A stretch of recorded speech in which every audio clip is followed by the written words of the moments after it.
స్థానికంగా ఉన్న కొన్ని చెంచుగూడాలకి వెళ్ళడం జరిగింది. అక్కడ ఉన్న పరిస్థితులని, వారి యొక్క జీవన విధానాన్ని చూడడం జరిగింది. అక్కడ వాళ్ళు వివిధ మతాల వాళ్ళు ప్రలోభాలకి లోనవ్వడం, అవి మేము చూసిన తర్వాత మా ఆశ్రమ పెద్దలు కొన్ని ముఖ్యమైన నిర్ణయాలు తీసుకొని ఈ చెంచుగూడాలకి మనము మన ఆశ్రమం తరఫున వెళ్ళి అక్కడ హిందూ సాంప్రదాయాలని తెలుపుతున్నటువంటి శివపార్వతుల కళ్యాణము చేయిస్తూ వాళ్ళకి కావాల్సిన కొన్ని వస్తువులు ఇస్తూ వారిని ఈ యొక్క హిందూ మార్గంలోనే, ఈ ధర్మంలోనే ఉంచేలా మేము కొద్దిగా కృషి చేస్తున్నాము. అలాగే ఈ మధ్యన విహెచ్పి వాళ్ళ తరఫున, మన హిందూ బంధువుల తరఫున కొన్ని గ్రామాలను సందర్శించడం, అక్కడ కూడా ప్రతి గ్రామంలోనూ ప్రతి ఇంటికి వెళ్ళి మన యొక్క శ్రీరాముల వారి లాకెట్ని వాళ్ళ ఇంట్లో అందరికీ పంచడము, అక్కడ వారి యొక్క స్థితిగతులను తెలుసుకోవడము, ఒక స్వామీజీగా మరియు ఒక హిందూ ధర్మాచార్యులుగా వారికి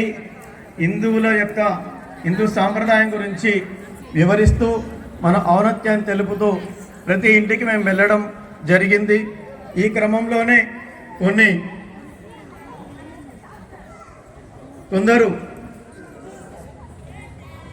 పరమతంలోకి వెళ్ళిన వాళ్ళు మమ్మల్ని పిలిచి, స్వామీజీ హిందూ ధర్మం గురించి మీరు చెప్తుంటే మేము విని మళ్ళీ ఈ సంప్రదాయానికి రావాలనుకున్నాము అని మన యొక్క హిందూ ధర్మంలో ఉన్నటువంటి ఔన్నత్యాన్ని గుర్తించి వారు కొందరు మమ్మల్ని ఆహ్వానించి వారి ఇంట్లో మాతో పూజ చేయించి మన హిందూ సంప్రదాయంలోకి రావడం మాకు చాలా ఆనందాన్ని ఇచ్చింది. మా ఆశ్రమం తరఫున మా ప్రవచనకర్త శ్రీనివాసమూర్తి గారు కూడా ఈ మధ్యకాలంలో వారికి మన మతాన్ని మారి వేరే మతాల్లోకి వెళ్ళడం, తన తల్లిని వదిలి వెళ్ళడం అని వాళ్ళు చెప్పడం, వారు దానికి ప్రభావితం కావడం మన చిన్నారులలో చూసినాము. వారు మమ్మల్ని దేవాలయం కూడా కట్టించమని అడగడం జరిగింది. మేము ఆ ప్రయత్నంలో ఉన్నాము.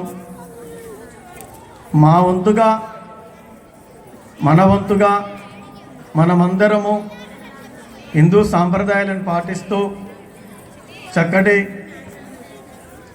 ఔన్నత్యాన్ని ప్రజలకు తెలుపుతూ ఒక ఉన్నతమైన జీవనాన్ని సాగించాలని మీ అందరికీ తెలుపుతూ, జై గురుదేవదత్త, జై శ్రీరామ్, జై జై శ్రీరామ్. అందరు చెప్పాలి నాతో పాటు, జై శ్రీరామ్.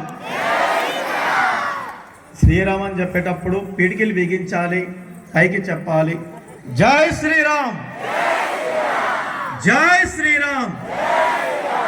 నేను జై శ్రీరామ్ అంటే మీరు జై జై శ్రీరామ్ అనాలి. జై శ్రీరామ్, జై శ్రీరామ్, జై భారత్ మాతా की జై. గురుదేవదత్త, జై శ్రీరామ్.